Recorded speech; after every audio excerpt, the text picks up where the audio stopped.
అమ్మాయి మైనర్ అయినప్పుడు అది విల్లింగ్ అయినా అన్విల్లింగ్ ఎట్లా రేప్ అవుద్ది, విల్లింగ్తో పోయినా కూడా అది consider as a rape.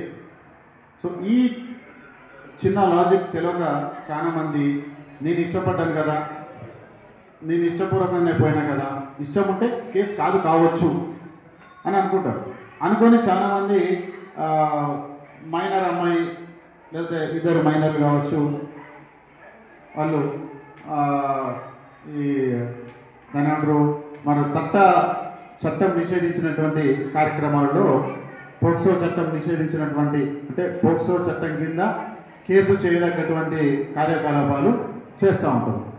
So అది విల్లింగ్తో సంబంధం లేదు, మైనర్ అయితే కనుక ఆటోమేటిక్గా అది కేసు నమోదు చేయబడుతుంది. ఇది ఒక్కడు అందరు గుర్తుపెట్టుకోవాలి.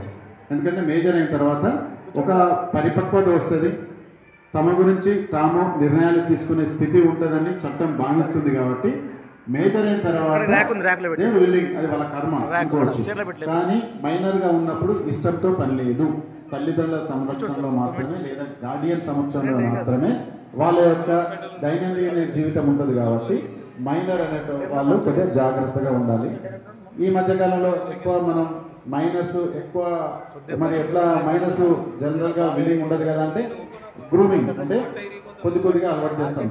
అమ్మాయి కావచ్చు అబ్బాయి కావచ్చు చిన్నగా అంటే ఎక్కువ అమ్మాయికి ఎక్కువ టైం స్పెండ్ చేయడము, అమ్మాయికి ఇష్టమైన వస్తువులు కొనిపించడము, ముఖ్యంగా చైల్డిష్ మెంటాలిటీ ఉంటుంది కాబట్టి తినే ఐటమ్స్ కానీ ఫుడ్ ఐటమ్స్ ఎక్కువగా ప్రొవైడ్ చేయడము, బేకరీస్ తర్వాత మిగతా చాక్లెట్స్ కానీ బర్త్డే కేక్స్ గ్రాండ్గా సెలబ్రేట్ చేయడం, ఇలాంటి పిచ్చి కార్యక్రమాలతో జనరల్గా అట్రాక్షన్ జరుగుతూ ఉంటుంది.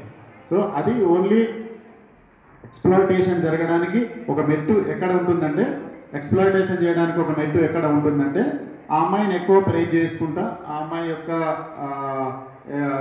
చిన్న ఫుడ్ అలాంటి ప్రొవైడ్ చేయడం, ఫిల్మ్ తీసుకెళ్ళడం, అలాంటి వాటి వల్ల ఆ అమ్మాయికి చిన్నగా గ్రూమింగ్ లాగా జరిగి సో ఇష్టంగా మార్చి ఎక్స్ప్లాయిటేషన్ అనేది జరుగుతూ ఉంటుంది.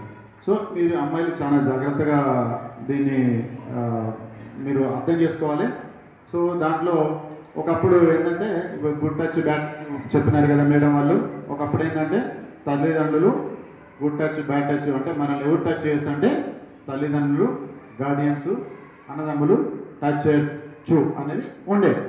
కానీ ఇప్పుడు ఏమైంది, డెఫినేషన్ మారిపోతూ ఉంది. సో తండ్రిని కూడా కొన్ని చోట్ల ఎక్స్ప్లాయిటేషన్ చేసి అఘాయిత్యం చేస్తున్న సందర్భాలలో ఈ కేటగిరీలకు వెళ్ళి తండ్రిని కూడా తీసివేయడం జరిగింది.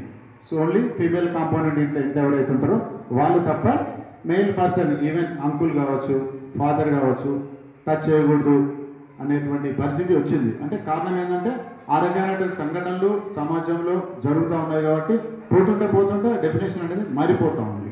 కాబట్టి మీరు ఏం జరుగుతుంది అనేది మీరు గ్రహించగలగాలి.